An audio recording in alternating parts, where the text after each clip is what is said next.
A few years ago, just before I started my training as a criminal barrister, I was having coffee with a friend. Now, to those of you who have even attempted to pursue a career at the bar, I hope you're okay. And I say this because I'm sure you're well aware of just how competitive the journey really is. Anyway, I was really excited to tell my friend that I had just been selected from thousands of applicants to do the training, and that I was about to specialise in criminal law as a barrister. After I'd shared my good news with my friend, she responded with a tone of unease. She said, "April, I could never specialise in crime. I'd be far too attached to the cases. I wouldn't be able to detach myself. I'd bring the work home with me. I'd care too much. I would simply crumble." Now, at that stage, I had already ordered my coffee, so it was far too late for me to leave. But in my head, I was certainly thinking it, because I thought, what a killjoy. I've literally just shared some good news with you, and this is the response that you have. And for a split second, I was stopped in my tracks. The empath in me arose like a zombie. And the unfamiliarity of what I was about to embark on, it dawned on me. I found myself asking the same questions. What if I did become too attached to the cases? What if I was unable to detach? What if this job had a detrimental impact on my mental health? Who on earth is going to pay for these student loans I've just taken out if I don't proceed with this job? All of these questions were circling around my mind.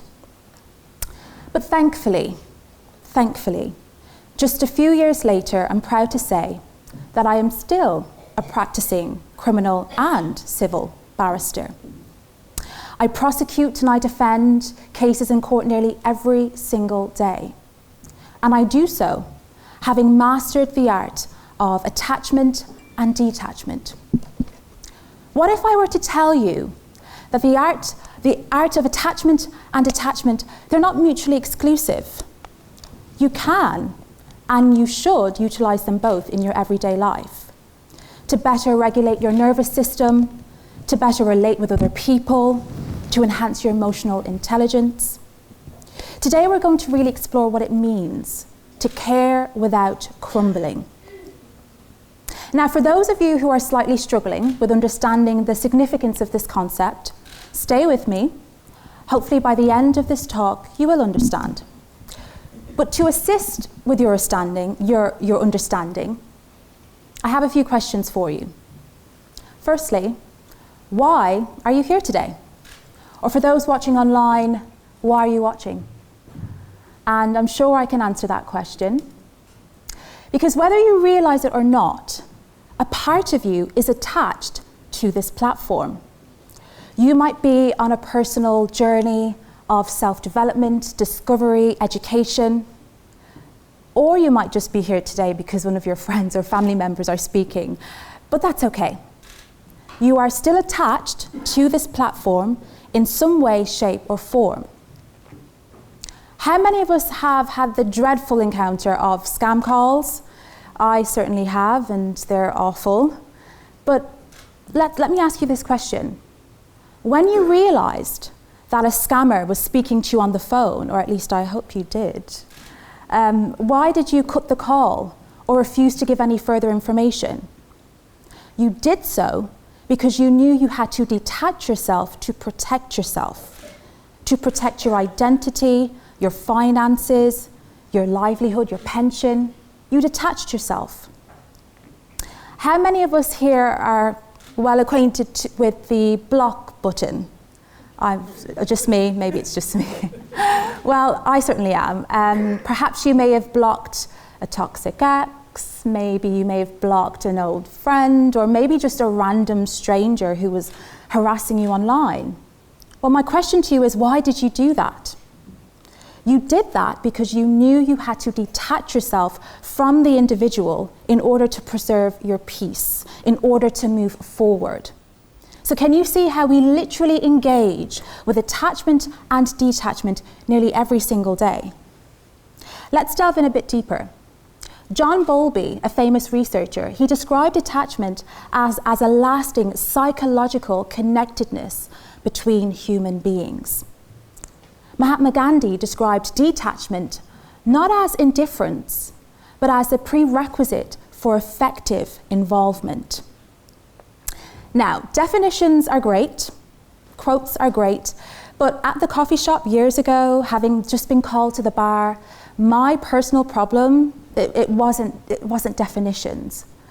My personal problem was that no one had taught me how to master the delicate balance between staying connected to my cases without being consumed by them. It certainly wasn't a module on the bar course in my day. And when I'd ask senior lawyers about this topic, they would say, "Oh, just get on with it." Or quite worryingly, they would say, "I don't feel anything." And that didn't help.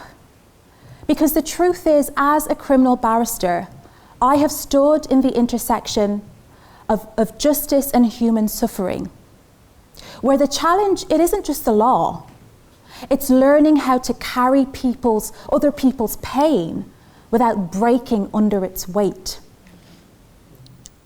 And this wasn't just a personal problem for me. This issue, it's universal.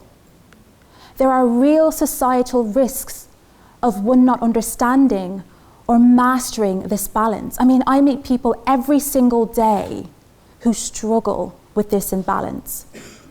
Let's look at your relationships with your loved ones, partners, colleagues, friends.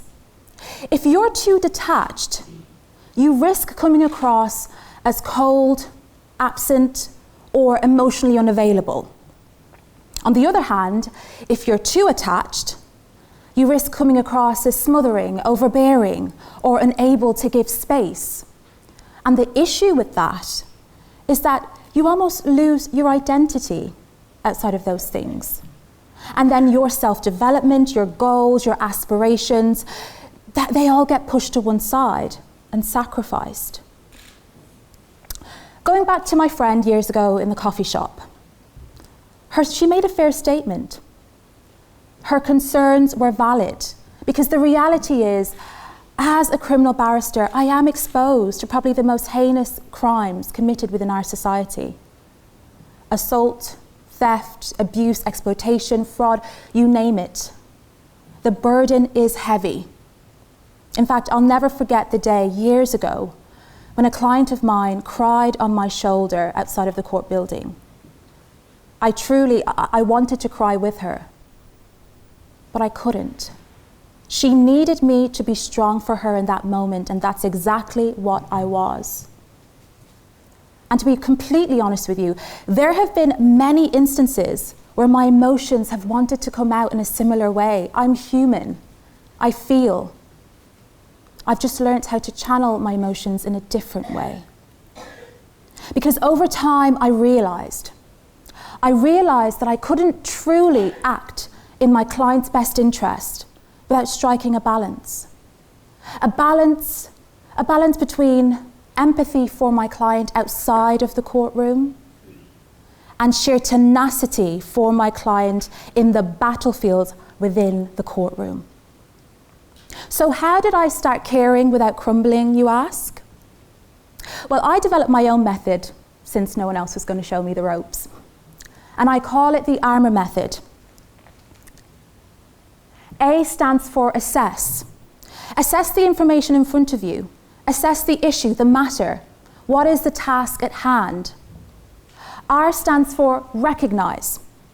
Recognize that both attachment and detachment, they're both required in that situation.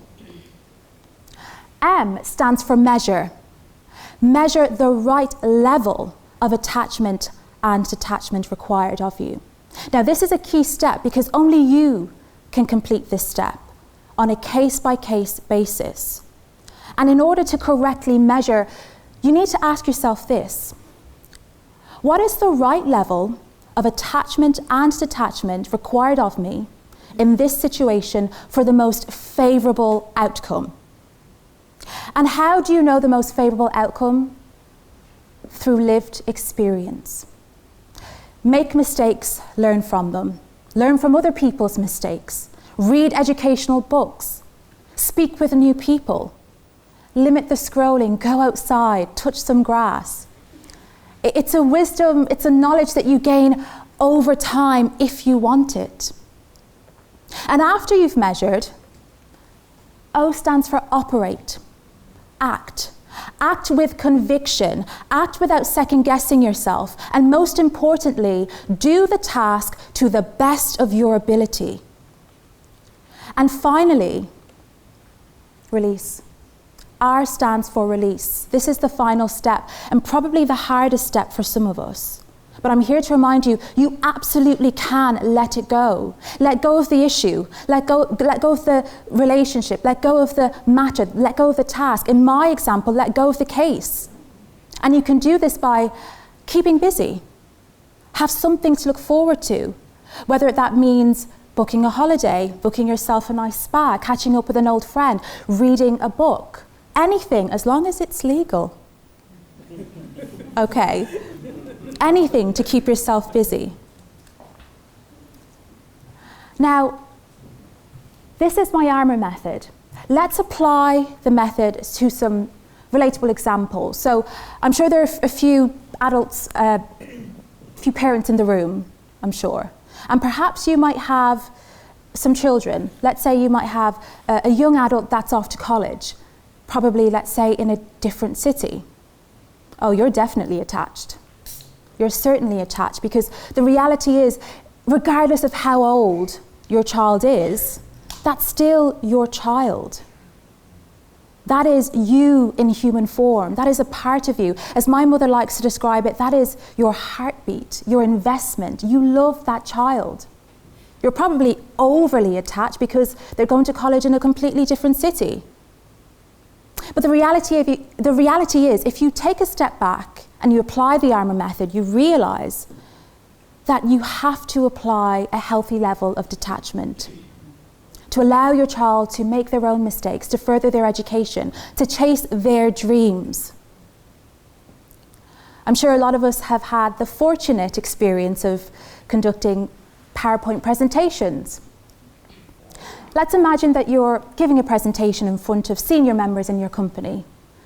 And let's say you forget to include an important slide with some statistics. And afterwards, your manager gives you some constructive criticism. And you take it on board because you're attached. You want to leave a good impression. You care about your job. I mean, it's your source of income. You're attached. But if we apply the armour method, you soon realise that there is a level of detachment required of you. You will have to detach from the mistake that you made. Otherwise, you risk allowing the mistake you made become your identity. And it's not your identity. I'll leave you with this.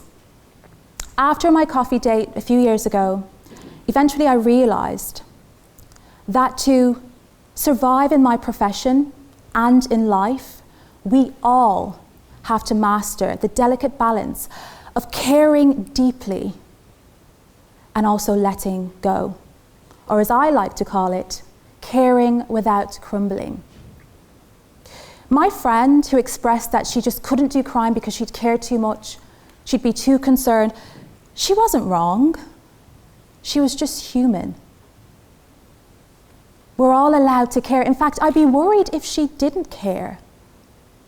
But what I've learned over time about caring without crumbling is that it's not caring less, it's caring wisely. It's being attached enough to show empathy, humanity, compassion, whilst also being detached enough to stay strong, present, and effective. It's not indifference, it's resilience. And it's not just for barristers like me, it's for you, it's for doctors, it's for parents, it's for carers, it's for anyone who needs to stay whole whilst helping others. So here's my question for you. Where in your life do you need to hold on? And where in your life do you need to let go? Because caring without crumbling isn't just how I survive in court, it's how we all can thrive in life. Thank you.